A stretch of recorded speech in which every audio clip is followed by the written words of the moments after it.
Depreciation, provision and reserve.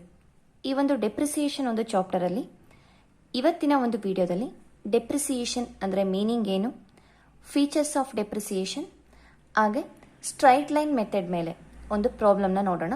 Straight line method ಅಂದರೆ ಏನು ಅಂತ ಒಂದು ಬೇಸಿಕ್ ಅನ್ನು ತಿಳ್ಕೊಂಡು ಆ ಪ್ರಾಬ್ಲಮ್ನ ಸಾಲ್ವ್ ಮಾಡ್ತಾ ಹೋಗೋಣ. ಫಸ್ಟು ಡೆಪ್ರಿಸಿಯೇಷನ್ ಅಂದರೆ ಏನು ಅಂತ ನಮಗೆ ಗೊತ್ತಿರಬೇಕು. Depreciation may be described as permanent, continuing and gradual shrinking in the book value of fixed asset. Fixed ಅಸೆಟ್ನ ವ್ಯಾಲ್ಯೂ ಕಂಟಿನ್ಯೂಸ್ ಆಗಿ ಡೇ ಬೈ ಡೇ ಅಥವಾ ಇಯರ್ ಬೈ ಇಯರ್ ಆ ವ್ಯಾಲ್ಯೂ ಗ್ರ್ಯಾಜುಯಲ್ ಆಗಿ ಕಡಿಮೆ ಆಗ್ತಾ ಇದೆ. It based on the cost of the asset consumed in a business and not on its market value. ಒಂದು depreciation value ನಾವೇನು ಕ್ಯಾಲ್ಕುಲೇಷನ್ ಮಾಡ್ತೀವಿ, ಆ ಒಂದು ಅಸೆಟ್ನ ಕಾಸ್ಟ್ ಮೇಲೆ, ಅಂದರೆ ನಾವು ಎಷ್ಟು ಕೊಟ್ಟು ಪರ್ಚೇಸ್ ಮಾಡಿದ್ದೀವಿ ಆ ಒಂದು ವ್ಯಾಲ್ಯೂ ಮೇಲೆ ನಾವು ಡೆಪ್ರಿಸಿಯೇಷನ್ನ ಚಾರ್ಜ್ ಮಾಡ್ತಾ ಹೋಗ್ತೀವಿ. ಅದರ ಬದಲಾಗಿ ಮಾರ್ಕೆಟ್ ವ್ಯಾಲ್ಯೂ ಎಷ್ಟಿದೆ ಅದ್ರ ಮೇಲೆ ನಾವು ಡೆಪ್ರಿಸಿಯೇಷನ್ನ ಚಾರ್ಜ್ ಮಾಡೋದಿಲ್ಲ. ಫಾರ್ ಎಕ್ಸಾಂಪಲ್, ನಾವು 1 lakh rupees ಕೊಟ್ಟು ಒಂದು ಮೆಷಿನರಿನ ತಗೊಂಡಿದ್ದೀವಿ. ಯಾವಾಗ? 2015. 2016 ಏನಾಗಿದೆ, ಆ ಒಂದು ಮೆಷಿನರಿಗೆ 1,50,000 rupees ವ್ಯಾಲ್ಯೂ ಇದೆ ಮಾರ್ಕೆಟಲ್ಲಿ. ಸೊ ನಾವೀಗ ಮಾರ್ಕೆಟ್ ವ್ಯಾಲ್ಯೂ ಮೇಲೆ ನಾವು ಒಂದು ಡೆಪ್ರಿಸಿಯೇಷನ್ನ ಚಾರ್ಜ್ ಮಾಡೋದಿಲ್ಲ. ಬದಲಾಗಿ ಏನೊಂದು ವ್ಯಾಲ್ಯೂ ಇದೆ, ನಾವೇನು ಒಂದು ವ್ಯಾಲ್ಯೂ ಕೊಟ್ಟು ತಗೊಬಂದಿದ್ವಿ ಆ ಮೆಷಿನರಿ ಒಂದು ಕಾಸ್ಟ್ ಮೇಲೆ, ಪರ್ಚೇಸ್ ಮಾಡಿರೋ ಪ್ರೈಸ್ ಮೇಲೆ ನಾವು ಡೆಪ್ರಿಸಿಯೇಷನ್ನ ಚಾರ್ಜ್ ಮಾಡ್ತೀವಿ. Okay, next features of depreciation. Depreciation is A decreases in the book value of fixed asset. ಒಂದು ಫೀಚರ್ ಡೆಪ್ರಿಸಿಯೇಷನ್ ಲಕ್ಷಣ ಏನು ಅಂದರೆ, ಫಿಕ್ಸ್ಡ್ ಅಸೆಟ್ ಆಸ್ತಿಗಳೇನಿದೆ, ನಾವು ಫಿಕ್ಸ್ಡ್ ಅಸೆಟ್ಸ್ ಅಂತ ಲ್ಯಾಂಡ್ ಆ್ಯಂಡ್ ಬಿಲ್ಡಿಂಗ್ ಆಗಿರ್ಬೋದು, ಪ್ಲಾಂಟ್ ಆ್ಯಂಡ್ ಮೆಷಿನರಿ, ಹಾಗೆ ಫರ್ನಿಚರ್, ಕ್ಯಾಶ್, ಈ ಒಂದು ವ್ಯಾಲ್ಯೂ ಡೇ ಬೈ ಡೇ ಏನಾಗ್ತಾ ಇದೆ, ಕಡಿಮೆ ಆಗ್ತಾ ಇದೆ. ಒಂದು ಬುಕ್ ವ್ಯಾಲ್ಯೂ ಅಂದರೆ ನಾವು ಎಷ್ಟು ಕೊಟ್ಟು ಪರ್ಚೇಸ್ ಮಾಡಿದ್ವಿ ಆ ವ್ಯಾಲ್ಯೂ ಕಡಿಮೆ ಆಗ್ತದೆ. ಇದು ಒಂದು feature. Next depreciation involve loss of value of asset, ಆ ವ್ಯಾಲ್ಯೂ ಕಡಿಮೆ ಆಗೋದು. Next depreciation is a continuous process until the end of the life asset. Depreciation ಅನ್ನೋದು ಒಂದು ಕಂಟಿನ್ಯೂಸ್ ಪ್ರೋಸೆಸ್ ಆಗಿರುತ್ತೆ. ಸೊ ಈಗ ನಾವು ಒಂದು 80,000 rupees ಕೊಟ್ಟು ಏನೋ ಒಂದು ಫರ್ನಿಚರ್ ಪರ್ಚೇಸ್ ಮಾಡಿದ್ದೀವಿ. ಪ್ರತಿ ವರ್ಷ ನಾವೇನು ಮಾಡ್ತಾ ಇದೀವಿ, ಡೆಪ್ರಿಸಿಯೇಷನ್ನ ಲೆಸ್ ಮಾಡ್ತಾ ಇದ್ವಿ. ಫಸ್ಟ್ ಇಯರ್ ಏನಾಯಿತು, 10% ಡೆಪ್ರಿಸಿಯೇಷನ್ ಅಂದರೆ 80,000 ಮೇಲೆ 8,000 ಆಯಿತು. ಸೊ ಲೆಸ್ ಮಾಡಿದ್ವಿ. ನೆಕ್ಸ್ಟ್ ಇಯರ್ 72,000 ಇತ್ತು ವ್ಯಾಲ್ಯೂ. ಮತ್ತೆ ನೆಕ್ಸ್ಟ್ ಇಯರ್ ಏನು ಮಾಡ್ತೀವಿ, ಡೆಪ್ರಿಸಿಯೇಷನ್ ಚಾರ್ಜ್ ಮಾಡ್ತೀವಿ. ಈ ಡೆಪ್ರಿಸಿಯೇಷನ್ ಚಾರ್ಜ್ ಮಾಡೋದ್ರಲ್ಲಿ 2 ಮೆಥಡ್ಸ್ ಬರುತ್ತೆ. ಸ್ಟ್ರೈಟ್ ಲೈನ್ ವ್ಯಾಲ್ಯೂ ಮೆಥಡ್, ಹಾಗೆ written down value or diminishing value method. Straight line value ಮೆಥಡಲ್ಲಿ ಏನು ಮಾಡ್ತೀವಿ, ಪ್ರತಿ ವರ್ಷನೂ ಕೂಡ ಸೇಮ್ ಅಮೌಂಟನ್ನು ನಾವು ಡೆಪ್ರಿಸಿಯೇಷನ್ನ ಚಾರ್ಜ್ ಮಾಡ್ತೀವಿ. 80,000 ಇತ್ತು ಅಂದರೆ ಪ್ರತಿ ವರ್ಷ ಕೂಡ ನಾವು ಈ 80,000 ಮೇಲೇ ಅಮೌಂಟು ಚಾರ್ಜ್ ಮಾಡ್ತಾ ಹೋಗ್ತೀವಿ. ಡಿಮಿನಿಷಿಂಗ್ ಬ್ಯಾಲೆನ್ಸ್ ಮೆಥಡ್ ಅಥವಾ ರಿಟರ್ನ್ ಡೌನ್ ವ್ಯಾಲ್ಯೂ ಮೆಥಡ್ ಅಂತ ಬಂದಾಗ ಏನೊಂದು ಫಸ್ಟ್ ಇಯರಲ್ಲಿ ನಾವು ಡೆಪ್ರಿಸಿಯೇಷನ್ ಕಳೆದು ಏನೊಂದು ಅಮೌಂಟ್ ಉಳಿತು, ಇದ್ರ ಮೇಲೆ ಸೆಕೆಂಡ್ ಇಯರ್ ನಾವು ಡೆಪ್ರಿಸಿಯೇಷನ್ ಚಾರ್ಜ್ ಮಾಡ್ತೀವಿ. ಮತ್ತೆ ನೆಕ್ಸ್ಟ್ ಇಯರ್ ಡೆಪ್ರಿಸಿಯೇಷನ್ ಕಳೆದು ಉಳಿದಿರೋ ಅಮೌಂಟ್ ಮೇಲೆ ಡೆಪ್ರಿಸಿಯೇಷನ್ ಚಾರ್ಜ್ ಮಾಡ್ತೀವಿ. ಪ್ರತಿ ವರ್ಷ ಕೂಡ ವೇರಿಯೇಷನ್ ಆಗುತ್ತೆ ರಿಟರ್ನ್ ಡೌನ್ ವ್ಯಾಲ್ಯೂ ಮೆಥಡಲ್ಲಿ. ಸ್ಟ್ರೈಟ್ ಲೈನ್ ವ್ಯಾಲ್ಯೂ ಮೆಥಡಲ್ಲಿ ಡೆಪ್ರಿಸಿಯೇಷನ್ ಪ್ರತಿ ವರ್ಷ ಕೂಡ ಸೇಮ್ ಅಮೌಂಟನ್ನ ಚಾರ್ಜ್ ಆಗುತ್ತೆ. ಓಕೆ, ಇದಿಷ್ಟು ಬೇಸಿಕ್ ಡೆಪ್ರಿಸಿಯೇಷನ್ ಬಗ್ಗೆ. ಸ್ಟ್ರೈಟ್ ಲೈನ್ ಮೆಥಡ್ ಅಂದರೆ ಏನು, ಡೆಪ್ರಿಸಿಯೇಷನ್ನ ಯಾವ ರೀತಿ ಚಾರ್ಜ್ ಮಾಡ್ತೀವಿ, ಹಾಗೆ ಅದರಿಂದ ಅಡ್ವಾಂಟೇಜಸ್ ಏನಾಗುತ್ತೆ, ಡಿಸ್ಅಡ್ವಾಂಟೇಜಸ್ ಏನಾಗುತ್ತೆ, ಜಸ್ಟ್ 1 minute ನಾವು ಇದನ್ನು ತಿಳ್ಕೊಂಡು ಪ್ರಾಬ್ಲಮ್ನ ಸ್ಟಾರ್ಟ್ ಮಾಡೋಣ. Straight line method. Straight line method is also called fixed installment method. ನಾವು ಸ್ಟ್ರೈಟ್ ಲೈನ್ ಮೆಥಡ್ ಏನಿದೆ ಇದನ್ನು ಫಿಕ್ಸ್ಡ್ ಇನ್ಸ್ಟಾಲ್ಮೆಂಟ್ ಮೆಥಡ್ ಅಂತ ಕೂಡ ಹೇಳ್ತೀವಿ. ನಿಮಗೆ ಕ್ವಶನ್ನಲ್ಲಿ ಕೇಳುವಾಗ ಸ್ಟ್ರೈಟ್ ಲೈನ್ ಮೆಥಡ್ ಅಂತನಾದರೂ ಕೊಡ್ಬೋದು, ಇಲ್ಲ ಫಿಕ್ಸ್ಡ್ ಇನ್ಸ್ಟಾಲ್ಮೆಂಟ್ ಮೆಥಡ್ ಅಂತನಾದರೂ ಕೇಳ್ಬೋದು. Because the amount of depreciation remain constant from year to year over the useful life of the asset. ಏನಕ್ಕೆ ನಾವು ಫಿಕ್ಸ್ಡ್ ಇನ್ಸ್ಟಾಲ್ಮೆಂಟ್ ಮೆಥಡ್ ಅಂತ ಹೇಳ್ತೀವಿ ಅಂದರೆ, ಪ್ರತಿ ವರ್ಷ ಕೂಡ ನಾವು ಡೆಪ್ರಿಸಿಯೇಷನ್ ಅಮೌಂಟನ್ನು ಡಿಡಕ್ಟ್ ಮಾಡುವಾಗ ಕಾನ್ಸ್ಟೆಂಟ್ ಆಗಿರುತ್ತೆ. ಸೇಮ್ ಅಮೌಂಟನ್ನು ಈಗ ಫಸ್ಟ್ ಇಯರ್ 10,000 ಡೆಪ್ರಿಸಿಯೇಷನ್ ಲೆಸ್ ಮಾಡಿದ್ದೀವಿ, ಸೆಕೆಂಡ್ ಇಯರ್ ಕೂಡ 10,000, ಥರ್ಡ್ ಇಯರ್ ಕೂಡ 10,000, ಈ ರೀತಿ ಸೇಮ್ ಅಮೌಂಟ್ ಏನಾಗುತ್ತೆ ಡೆಪ್ರಿಸಿಯೇಷನ್ ಚಾರ್ಜ್ ಮಾಡ್ತಾ ಹೋಗ್ತೀವಿ. ಸೊ ಹಾಗಾಗಿ ನಾವು ಇದನ್ನು straight line method or fixed installment method ಅಂತ ಹೇಳ್ತೀವಿ.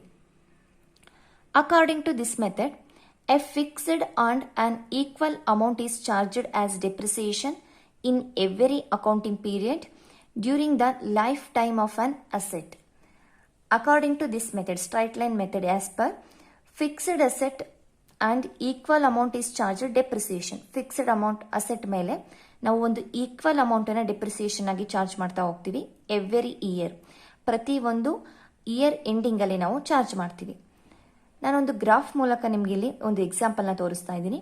ಫಾರ್ ಎಕ್ಸಾಂಪಲ್ 1 lakh rupees ಒಂದು ಫಿಕ್ಸ್ಡ್ ಅಸೆಟ್ ಇದೆ. ಓಕೆ, ಡೆಪ್ರಿಸಿಯೇಷನ್ ಎಷ್ಟಿದೆ? ಒಂದು 10% ಪ್ರತಿ ವರ್ಷ ಕೂಡ ನಾವು ಡೆಪ್ರಿಸಿಯೇಷನ್ ಲಿಸ್ಟ್ ಮೇಂಟೈನ್ ಮಾಡ್ತಾ ಇದ್ದಾರೆ ಆ ಒಂದು ಬಿಸ್ನೆಸ್ ಅಲ್ಲಿ. ಸೊ 10% ಅಂದ್ರೆ 1 lakh rupees ಮೇಲೆ 1 lakh ಇಂಟು 10/100 ಪರ್ಸೆಂಟೇಜ್ ಕೊಟ್ಟಾಗ ಯಾವಾಗಲೂ ಕೂಡ ನಾವು ಡಿವೈಡೆಡ್ ಬೈ 100 ಅನ್ನ ಹಾಕ್ಬೇಕಾಗತ್ತೆ. ಸೊ 10,000 rupees ಏನಾಯ್ತು? ಡೆಪ್ರಿಸಿಯೇಷನ್ ಬಂತು. ಸ್ಟ್ರೈಟ್ ಲೈನ್ ಮೆಥಡ್ ಅಲ್ಲಿ ನಾವೇನು ಹೇಳಿದೀವಿ, ಪ್ರತಿ ವರ್ಷ ಕೂಡ ನಾವು ಸೇಮ್ ಅಮೌಂಟ್ ಅನ್ನ ಡೆಪ್ರಿಸಿಯೇಷನ್ ಚಾರ್ಜ್ ಮಾಡ್ತೀವಿ. ಯಾಕೆ ನೋಡಿ, ಫಸ್ಟ್ ಇಯರ್ ಏನಾಯ್ತು? 1 lakh rupees ಇತ್ತು. ನಾವು ಆ ಒಂದು ಫಿಕ್ಸ್ಡ್ ಅಸೆಟ್ ಮೇಲೆ 10,000 rupees ಡೆಪ್ರಿಸಿಯೇಷನ್ ಲೆಸ್ ಮಾಡಿದ್ವಿ. ಸೆಕೆಂಡ್ ಇಯರ್ ಏನಾಯ್ತು? 90,000 ಒಂದು ಅಮೌಂಟ್ ಉಳಿದಿತ್ತು, ಒಂದು ಅಸೆಟ್ ಅಮೌಂಟ್. ಸೆಕೆಂಡ್ ಇಯರ್ ಕೂಡ ನಾವೇನ್ ಮಾಡ್ತೀವಿ, ಈ ಒಂದು ಅಮೌಂಟ್ ಮೇಲೆ ಡೆಪ್ರಿಸಿಯೇಷನ್ ಚಾರ್ಜ್ ಮಾಡೋದಿಲ್ಲ. ಸ್ಟ್ರೈಟ್ ಲೈನ್ ಮೆಥಡ್ ಅಲ್ಲಿ ಏನೊಂದು ಕಾಸ್ಟ್ ಆಫ್ ದ ಅಸೆಟ್ ಇತ್ತು, ಆ ಒಂದು ಅಸೆಟ್ ಮೇಲೆ, ಆ ವ್ಯಾಲ್ಯೂ ಮೇಲೆ ನಾವು ಡೆಪ್ರಿಸಿಯೇಷನ್ ಚಾರ್ಜ್ ಮಾಡ್ತೀವಿ. Again 1 lakh rupees into 10% 10/100 10,000 rupees ಆಯಿತು. ಮತ್ತು ಸೆಕೆಂಡ್ ಇಯರ್ ನಾವು 10,000 ಲೆಸ್ ಮಾಡ್ತೀವಿ, 80,000. ನೆಕ್ಸ್ಟು ಥರ್ಡ್ ಇಯರ್ ಕೂಡ ಅಷ್ಟೇ 10,000 ಲೆಸ್ ಮಾಡ್ತೀವಿ, 70,000. ನೆಕ್ಸ್ಟು ಸೇಮ್ ಇದೇ ರೀತಿ ನಾವು ಮಾಡ್ತಾ ಹೋಗ್ತೀವಿ ಎಲ್ಲಿವರೆಗೂ? ಆ ಒಂದು ಅಸೆಟ್ ವ್ಯಾಲ್ಯೂ 0 ಆಗೋವರೆಗೂ. ಓಕೆ, ಈಗ ಡೆಪ್ರಿಸಿಯೇಷನ್ ಏನು ಬಂತು ನಾವು ಅದನ್ನ ಒಂದು ಗ್ರಾಫ್ ಮೂಲಕ ತೋರಿಸೋಣ.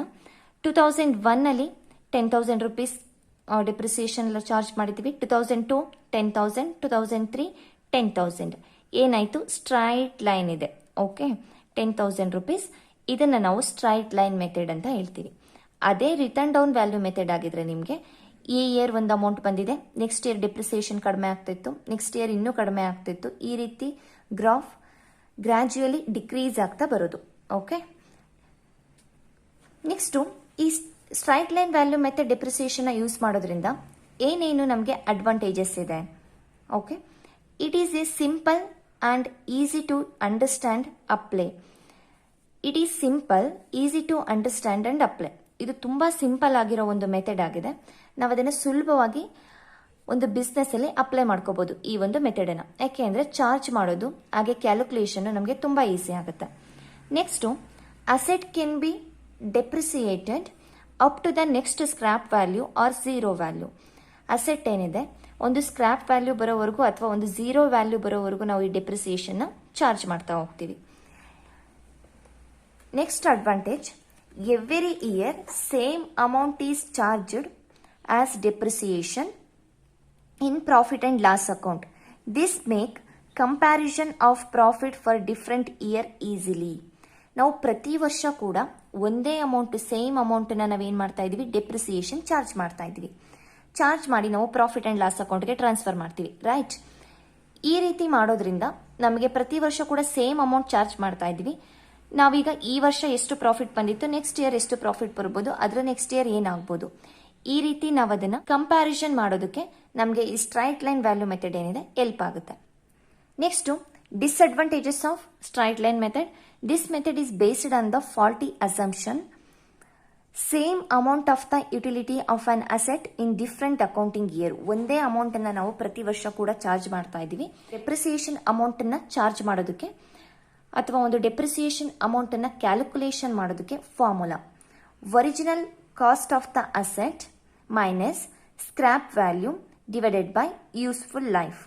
ನಮಗೆ ಡೆಪ್ರಿಸಿಯೇಷನ್ ಎಷ್ಟು ಚಾರ್ಜ್ ಆಗಿದೆ, ಎಷ್ಟು ಡೆಪ್ರಿಸಿಯೇಷನ್ ನಾವು ಚಾರ್ಜ್ ಮಾಡ್ತಾ ಇದೀವಿ ಅಂತ ಕ್ಯಾಲ್ಕುಲೇಷನ್ ಮಾಡೋದಕ್ಕೆ formula original cost of asset, ಆ ಅಸೆಟ್ ನ ವ್ಯಾಲ್ಯೂ ಎಷ್ಟಿದೆ, ಹಾಗೆ ಸ್ಕ್ರಾಪ್ ವ್ಯಾಲ್ಯೂನ ಲೆಸ್ ಮಾಡ್ತೀವಿ, ಡಿವೈಡೆಡ್ ಬೈ ಎಷ್ಟು ವರ್ಷ ನಾವು ಆ ಅಸೆಟ್ ನ ಯೂಸ್ ಮಾಡ್ತಾ ಇದೀವಿ, useful life of asset.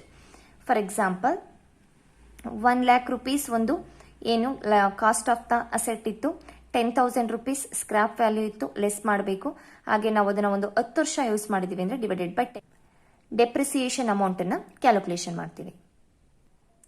Depreciation amount ಅನ್ನ ಕ್ಯಾಲ್ಕುಲೇಷನ್ ಮಾಡೋದಕ್ಕೆ ಆ ಫಾರ್ಮುಲಾ ಒರಿಜಿನಲ್ ಕಾಸ್ಟ್ ಅಲ್ಲಿ ಸ್ಕ್ರಾಪ್ ವ್ಯಾಲ್ಯೂ ಲೆಸ್ ಮಾಡ್ತೀವಿ, useful life of the assets divided by ಮಾಡಬೇಕು. ರೇಟ್ ಆಫ್ ಡೆಪ್ರಿಸಿಯೇಷನ್ ಪರ್ಸೆಂಟೇಜ್ನ ನಾವು ಕಂಡುಹಿಡ್ಕೋಬೇಕು ಅಂದರೆ formula amount of depreciation divided by cost of the asset.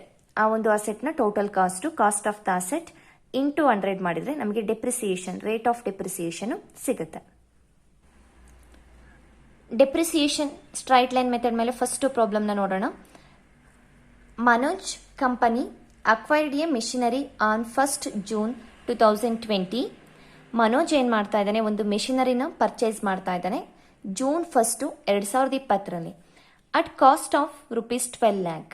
ಆ ಒಂದು ಮೆಷಿನರಿ ಕಾಸ್ಟ್ ಏನಿದೆ ₹12 lakh ಇದೆ. And spent of ₹1 lakh on its installation. ಅದನ್ನು ಇನ್ಸ್ಟಾಲೇಷನ್ ಮಾಡಿಸೋದಕ್ಕೆ ₹1 lakh ಅವನು ಎಕ್ಸ್ಪೆನ್ಸಸ್ನ ಮಾಡ್ತಾ ಇದ್ದಾನೆ. Depreciation are charged 10% per annum, original cost of every year. The book are closed every year December 31. ಪ್ರತಿ ವರ್ಷ ಕೂಡ ನಾವು ಆ ಕಂಪನಿಯಲ್ಲಿ ಏನು ಮಾಡ್ತಾ ಇದ್ದಾನೆ ಮನೋಜು, ಡಿಸೆಂಬರ್ 31ಕ್ಕೆ ಬುಕ್ಕನ್ನು ಕ್ಲೋಸ್ ಮಾಡ್ತಾ ಇದ್ದಾನೆ. ಸೊ ನಾವು ಡಿಸೆಂಬರ್ 31ನ ಅಕೌಂಟಿಂಗ್ ಇಯರ್ ಎಂಡ್ ಆಗಿ ಟ್ರೀಟ್ ಮಾಡಬೇಕು. Prepare machinery account and depreciation account. Machinery account ಮತ್ತು ಡೆಪ್ರಿಸಿಯೇಷನ್ ಅಕೌಂಟನ್ನು ಪ್ರಿಪೇರ್ ಮಾಡಬೇಕು.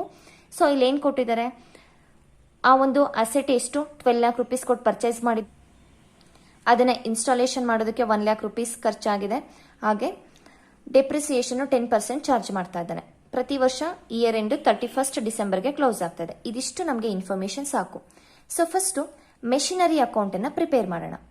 ಮೆಷಿನರಿ ಅಕೌಂಟ್ ಫಾರ್ಮೇಟ್ ಏನಿದೆ, date particulars LF amount, date particulars LF amount, debit and credit side.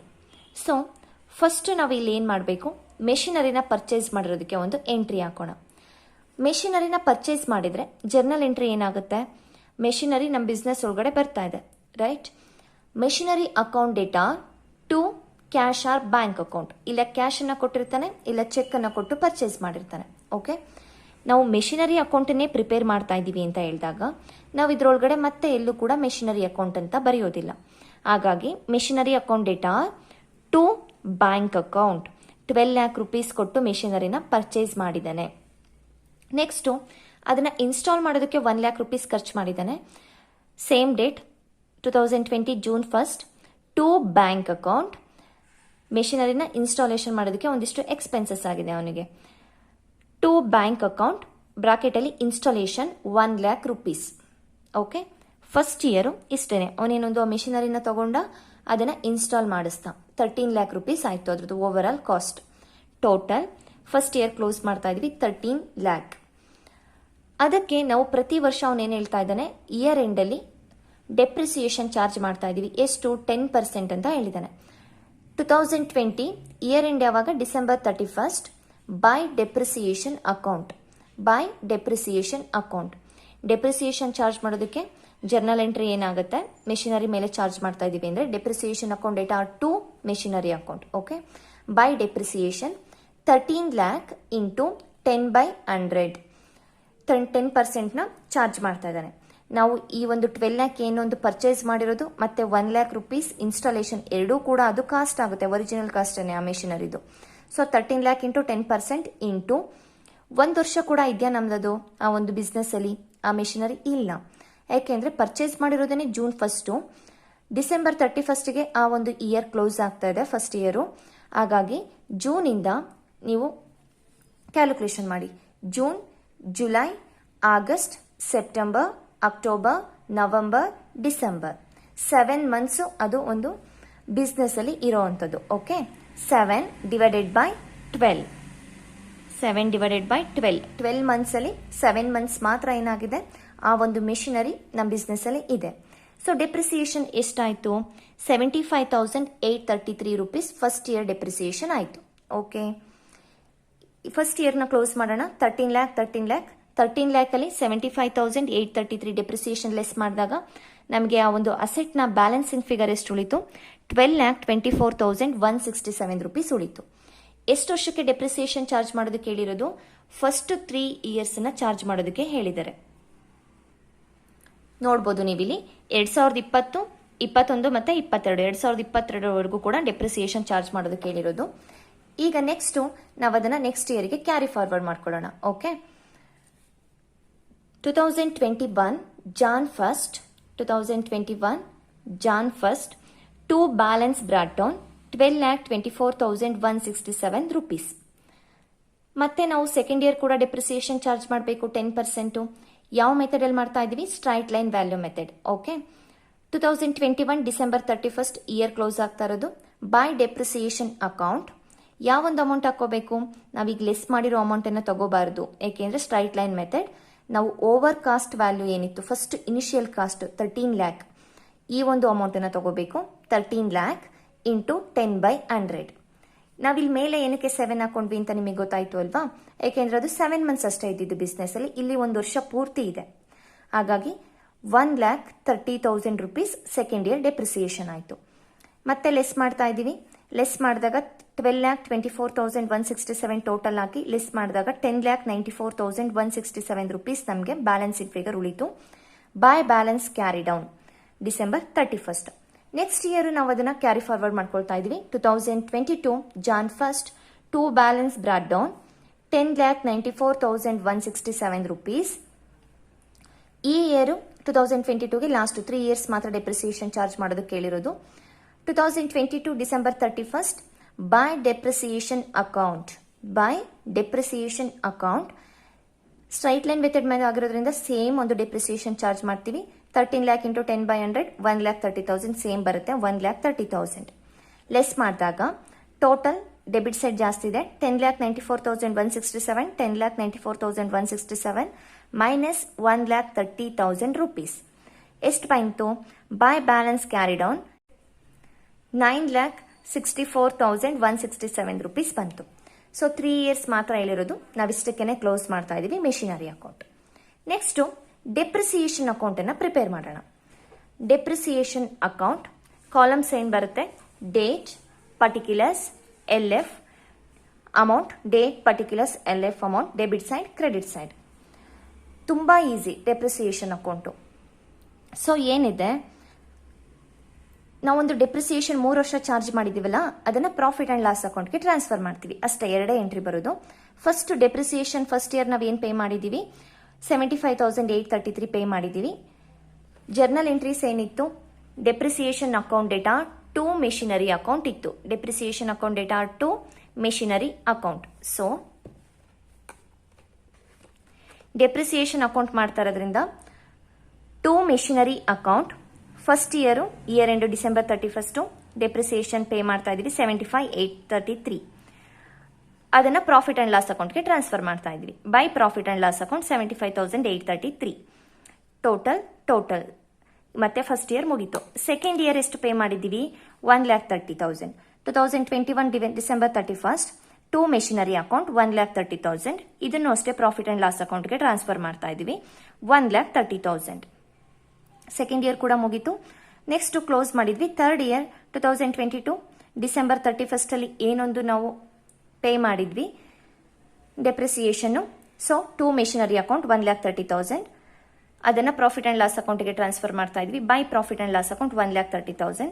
Total 1,30,000. ಇದಿಷ್ಟೇ machinery account and depreciation account. ನಾವು ಏನಕ್ಕೆ depreciation charge ಮಾಡ್ತೀವಿ ಅಂದ್ರೆ, ಈಗ ನೋಡಿದ್ವಿ ಅಲ್ಲ, ಪ್ರತಿ ವರ್ಷ ಕೂಡ ನಾವು ಪ್ರಾಫಿಟ್ ಅಂಡ್ ಲಾಸ್ ಅಕೌಂಟ್ಗೆ ಇಷ್ಟು ಅಮೌಂಟ್ ಅಂತ ಕಳಿಸ್ತಾ ಇದೀವಿ. ನಾವು ಒಂದು ಅಸೆಟ್ ಅನ್ನ ತಗೊಂಡು ಒಂದು 10 ವರ್ಷ ನಮ್ಮ ಬಿಸ್ನೆಸ್ ಅಲ್ಲಿ ಇದೆ ಅಂತ ಹೇಳಿದಾಗ ನಾವು ಅಸೆಟ್ಗೆ 1 lakh rupees ಒಂದು ಅಸೆಟ್ ವ್ಯಾಲ್ಯೂ ಇರುತ್ತೆ, ರೈಟ್? ಆ ಅಸೆಟ್ 10 ವರ್ಷ ಆದ್ಮೇಲೆ ನಮ್ಮ ಹತ್ರ ಇರೋದಿಲ್ಲ. ಇನ್ನೊಂದು ಅಸೆಟ್ ನ ಪರ್ಚೇಸ್ ಮಾಡೋದಕ್ಕೆ ನಮಗೆ ಕ್ಯಾಶ್ ಬೇಕಲ್ಲ. ಸೊ ಪ್ರತಿ ವರ್ಷ ಇದಿಷ್ಟು ಸವಕಳಿ ಆಗ್ತಾ ಇದೆ, ಇಷ್ಟು ನಮಗೆ ಲಾಸ್ ಆಗ್ತಾ ಇದೆ ಅಂತ ಇಂತಿಷ್ಟು ಅಮೌಂಟ್ ಅಂತ ತೆಗೆದಿಡ್ತಾ ಇದೀವಿ. ನೆಕ್ಸ್ಟ್ ವಿಡಿಯೋದಲ್ಲಿ ಡೆಪ್ರಿಸಿಯೇಷನ್ ಅಕೌಂಟ್ ಒಂದು ಸ್ಟ್ರೈಟ್ ಲೈನ್ ಮೆಥಡ್ ಮೇಲೆ ಇನ್ನೊಂದು ಪ್ರಾಬ್ಲಮ್ ನ ನೋಡೋಣ. ಅದರಲ್ಲಿ ನಾವು ಒರಿಜಿನಲ್ ಕಾಸ್ಟ್ ಮೇಲೆ ಯಾವ ರೀತಿ ಡೆಪ್ರಿಸಿಯೇಷನ್ ಚಾರ್ಜ್ ಮಾಡ್ತೀವಿ, ಫಾರ್ಮುಲಾ ಯೂಸ್ ಮಾಡಿಬಿಟ್ಟು ಮಾಡುವಂತ ಪ್ರಾಬ್ಲಮ್ ನೋಡೋಣ. ಅದಾದ್ಮೇಲೆ ನಾವು diminishing value or written down value method ನ ಡಿಸ್ಕಸ್ ಮಾಡೋಣ. Thank you.